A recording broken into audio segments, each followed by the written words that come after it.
보셈의 거꾸로 현세변, 현대 세계의 변화 그 19번째 시간으로 이 시간에는 공산주의 세계의 몰락에 대해서 살펴보도록 하겠습니다. 소련과 동유럽의 공산주의 체제의 붕괴 원인은 무엇이고 붕괴 과정에서 민주화, 자유화 과정은 어땠는지 살펴보도록 하고요. 독일의 통일 과정을 보면서 남북한의 통일 과정에 주는 시사점, 교훈은 무엇인지 생각해보는 시간을 갖도록 하겠습니다.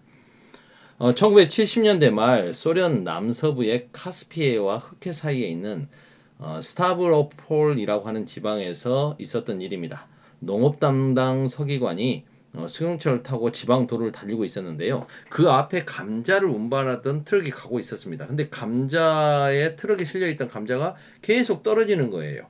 운전하던 그 담당 서기는 트럭 운전수에게 이 사실을 알리려고 했었는데 그 트럭 기사는 그거 무시하고 계속 가버리더래요. 그리고 마침내 큰 창고 앞에 멈췄답니다.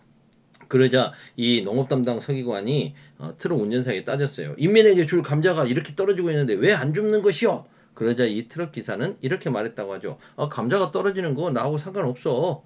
나는 제 시간에 창고에 도착하기만 하면 내일 다 하는 거야. 도착 시간에 늦으면 벌점 받는데 네가 책임질 거야? 이러한 비효율성, 공산주의 체제는 문제가 있구나 라고 느꼈던 그 농업 담당 서기는 후에 소련의 공산당 제1서기 소련 대통령이 되는 고르바초프였습니다. 이렇게 사회주의 체제는 비효율적인 의사결정 구조와 사회 전반의 부패 등 그리고 언론에 대한 검열과 감시로 사회 비판이 불가능한 상황에서 계획경제, 오랜 계획경제로 한계까지 노출됩니다. 문제가 많았던 거죠. 생산 현장의 낡은 설비와 비효율적인 작업 방식, 생산성은 극도로 낮고 실질적인 경제 성장률은 감소하고 만성적인 물자 부족에 시달리고 거기다가 이제 미군과 군비 경쟁하는 와중에 아프가니스탄까지 침공해서 군사비 지출을 감내해야 됐으니 또 그에 따른 국제사회 경제 제재로 더욱더 경제가 악화됐으니 소련은 무너지기 직전이었던 거죠. 당시에 또 그 후르시초프 이후에 오랫동안 집권했던 이런 브레즈네프가 죽고 나서 뭐 안드로포프니 체르넨코니 이런 사람들 다 나이가 든 분들이 지도자가 됐다가 집권 1년도 안 되고 고령으로 또 죽어버려. 이 노쇠한 지도자들에게 혁신과 변화는 기대하기 어려웠던 거죠. 이런 와중에 등장했던 인물이 바로 고르바초프입니다. 고르바초프는 안 되겠다. 근본적인 개혁이 필요하다.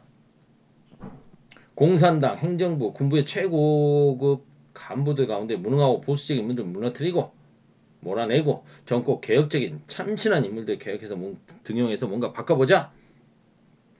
언론의 자유와 정치 자유, 정치 민주화 이루겠다라는 개방정책.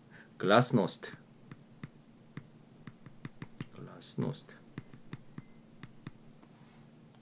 그 다음에 시장경제, 자본주의 시장경제 원리 도입하자. 그래서 개혁 펼치자. 페레스트로이카.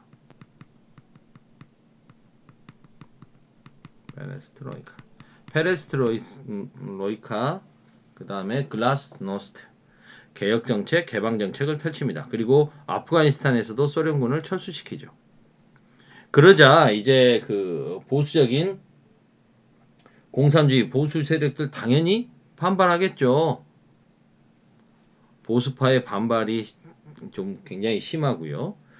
생필품 부족 문제는 여전히 해결되지 않았습니다. 지속되고 있었죠. 그 다음에 이제 소비에트 연방 내에서 그런 좀 민족주의가 대두하면서 독립을 추구하려고 하는 움직임까지 있었습니다. 그리고 이렇게 위성국가였던 동유럽의 여러 나라들의 자유화 움직임까지 있었죠. 총체적인 난국이었던 거죠. 이러자 이제 공산당 강경파들이 안돼, 다 네 때문이야. 네가 너무 개혁 개방 정책을 펼쳤기 때문이야라고 하면서 고르바초프를 감금해버리는 쿠데타를 일으킵니다. 그러면서 모든 걸 예전의 소비에트 고르바초프 이전 시대로 돌리려고 했던 거죠. 당시 이렇게 러시아 공화국의 대통령이었던 보리스 옐친이 주도해서 수만 명의 모스크바 시민들과 함께 쿠데타에 반대하는 시위와 총파업을 펼치게 됩니다.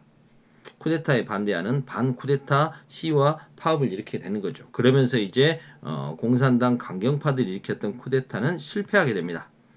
하지만 이 때문에 이제 엘친의 주가는 정치적인 주가는 오르게 되고 고르비의 그 위상은 많이 깎아지게 되는 거죠. 꺾이게 됩니다. 이러한 고르바초프의 개혁 정책으로 확산된 민주화와 자유화 분위기 속에서 이제 소비에트 연방 내 각 소수 민족들이 독립하려고 하는 움직임이 활발해졌죠. 그 첨단에 있었던 나라들이 에스토니아, 라트비아, 리투아니아, 그 발트의 3국입니다. 리투아니아, 라트비아, 에스토니아 이런 나라들이죠. 이런 나라들이 이제 이런 나라들이 독립을 선포하게 되고 소비에트가 또 그걸 인정해 줍니다. 결국 그 독립을 승인하죠. 그러자 이제 여러 나라들이 막 이렇게 독립하려는 움직임이 있고 안 되겠다. 소비에트 연방으로는 안 되고 기존의 소비에트 연방 내에 11개 공화국 대표들로 독립국가 연합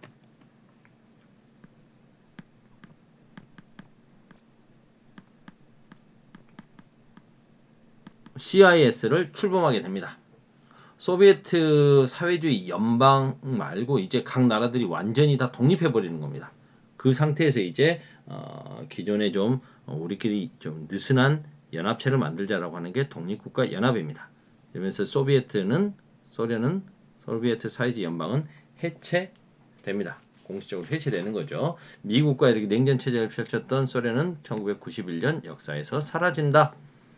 뭐 독립국가 연합은 러시아 중심으로 돌아가고 있었습니다만 이제 좀 더 느슨해졌기 때문에 거기서 이제 이 CIS에서 그 우크라이나라든가 나중에 이제 보면 조지아 이런 데는 탈퇴해 버리지 않습니까? 그러면서 또 새로운 모순이 생기기도 하죠. 한편 동유럽 소련의 위성 국가였던 동유럽 각국에서도 민주화와 자유화 운동이 일어나게 됩니다. 폴란드에서는요. 80년대부터 자유노조 운동을 이끌었던 바웬사가 총선에서 선거에서 승리하고 대통령까지 되죠. 자유노조가 선거에서 승리하고 권력이 바뀌게 됩니다. 헝가리에서도 공산당 말고 여러 당이 다당제가 도입되는 민주화 자유화 분위기가 일어나게 되고요. 체코슬로바키아에서는 하벨이 중심이 돼서 이분 나중에 이제 체코 대통령까지 되지 않습니까? 벨벳 혁명을 이끌게 됩니다.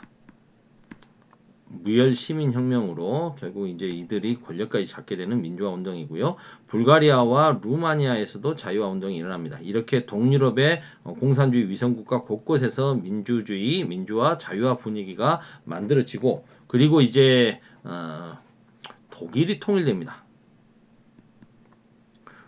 서독과 동독의 그 경제적인 차이, 서독이 압도적으로 경제가 우수했지 않습니까? 그러다 보니까 이제 서독이 중심이 돼서 동독과 교류가 확대되고 우리 같은 민족 아이가라는 걸 확인하고 상호 신뢰가 조성되면서 이렇게 교류하는 분위기도 확대되고 그리고 이제 동유럽이 민주화되는 분위기 속에서 동독 지역 내에서도 민주화에 대한 시위와 요구들이 많았던 거 아니겠습니까? 그리고 이제 그 동서 베를린 분단의 상징이었던 베를린 장벽이 붕괴돼 버리죠. 이 베를린 장벽 붕괴와 관련해서는 당시 동독의 그 장관급의 그 말실수가 원인이 됐다 뭐 그런 것도 있습니다만 하여튼 순간 붕괴가 돼 버립니다. 당시 또 서독의 수상이었던 콜 수상이 아주 뚱뚱한 분인데요. 이 양반이 이제 국제사회의 동의를 구하는 외교 정책을 펼치죠. 아니 동독과 서독이 통일하는데 국제사회가 왜 동의를 해야 되는가?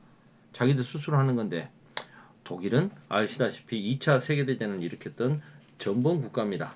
그래서 자기 혼자 이렇게 자기들만의 문제가 아니라 국제사회의 승인이 필요했던 거죠.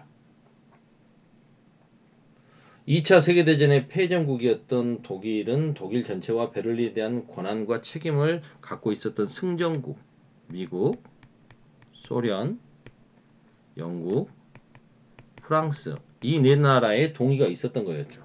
당연히 미국, 영국, 프랑스는 뭐 서도편이니까요. 냉전 시절에 그럴 수 있지만 문제는 소련이죠. 동독을 잃게 되면 동독 지역에 당장 소련의 군대도 주둔하고 있고요. 동독이 무너지게 되면 이제 그 옆이 폴란드 지역 아닙니까? 동유럽 곳곳으로 나토 진영들과 국경을 맞닥뜨리게 된다는 데에서도 굉장히 부담스러웠던 거죠. 그래서 이제 소련에게는 경제적인 제재 해주겠다. 경제적인 제재가 아니라 경제적인 지원을 별도로 해주겠다. 그 다음에 이제 통일 독일의 군대 수를 좀 줄이고 소련 철수하면 하여튼 우리가 여기 현재 국경선 지켜주겠다. 그리고 그것도 약속하죠. 동독이 서독으로 사실상 편입된 이런 통일을 하더라도 독일이 더 이상 동쪽 러시아를 위협할 수 있는 소련을 당시로서는 소련이죠. 위협할 수 있는 동쪽으로는 진출하지 않겠다라는 걸 구두로 약속을 해줬던 거죠. 이게 이제 동의가 되면서 독일이 통일되게 됩니다.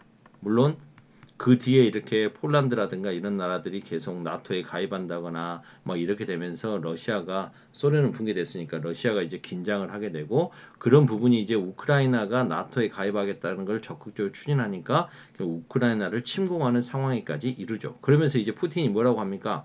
독일 통일될 때 너희들 동쪽으로 더 이상 오지 않겠다는 약속했는데 안 지켰지 않느냐라는 이야기를 하고 서방 진영에서는 우리가 그거 구두로 약속했지 서면으로 약속한 건 아닌데 우리 그런 놈이 아니었어 뭐 이렇게 해서 발 빼버리고 남을 나라 하고 있고 이게 또 국제사회의 냉정한 모습이다라고 생각해 볼 수 있겠습니다. 10분 남았네. 빨리 끝낼 줄 알았더니 오늘은 여기까지 해야겠네요. 끝.